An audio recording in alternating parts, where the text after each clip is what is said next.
दोस्तों, महाभारत की कहानियाँ आज भी प्रासंगिक हैं। महाभारत में भगवान श्री कृष्ण के द्वारा बोले गए अनमोल वचन आज भी लोगों के जीवन में लागू होते हैं।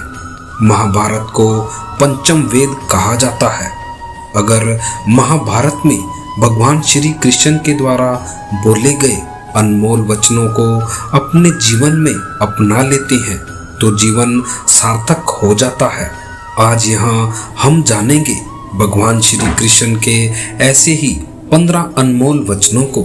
नंबर 1, कर्म का फल व्यक्ति को उसी तरह ढूंढ लेता है जैसे कोई बछड़ा सैकड़ों गायों के बीच अपनी माँ को ढूंढ लेता है।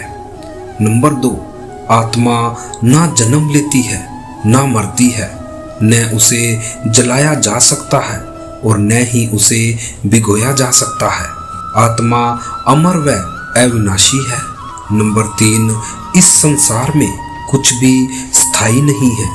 नंबर 4, आत्मा शरीर को वैसे ही छोड़ देती है जैसे मनुष्य पुराने कपड़ों को उतारकर नए कपड़े धारण कर लेता है। नंबर 5, मन शरीर का हिस्सा है। सुख दुख का एहसास करना आत्मा का नहीं शरीर का काम है।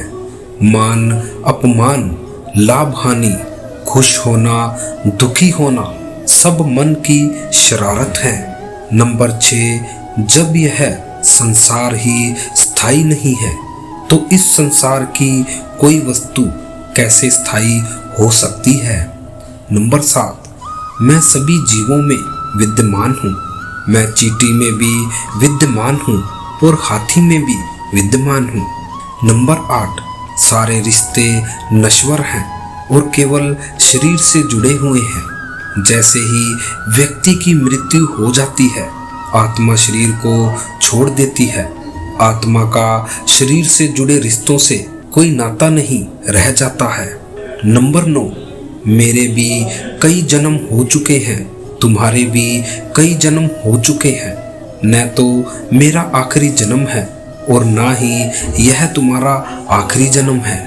नंबर 10, वर्तमान परिस्थिति में जो तुम्हारा कर्तव्य है वही तुम्हारा धर्म है। धर्म व्यक्तिगत होता है।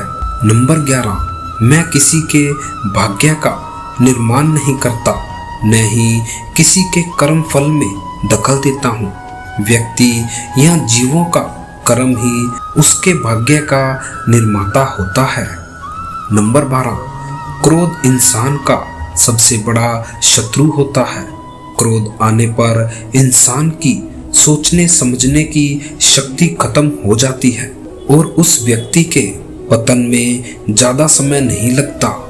नंबर 13, व्यक्ति कर्म करने से कभी छुटकारा नहीं पा सकता है, इसलिए तुम्हें हमेशा कर्म करते रहना चाहिए क्योंकि कर्म के बिना तुम्हारे शरीर का निर्वाह भी नहीं हो सकता है। नंबर 14, परिवर्तन ही संसार में स्थायी है, इसलिए परिवर्तन से नहीं घबराना चाहिए। नंबर 15, मन को नियंत्रण में रखना किसी घोड़े के नवजात शिशु को नियंत्रण में रखने जितना कठिन होता है। दोस्तों, आप भी इन विचारों को अपने जीवन में अपनाकर अपने जीवन को सरल बना सकते हैं। आज की वीडियो में इतना ही। फिर मिलते हैं अगली वीडियो में। जय श्री कृष्ण।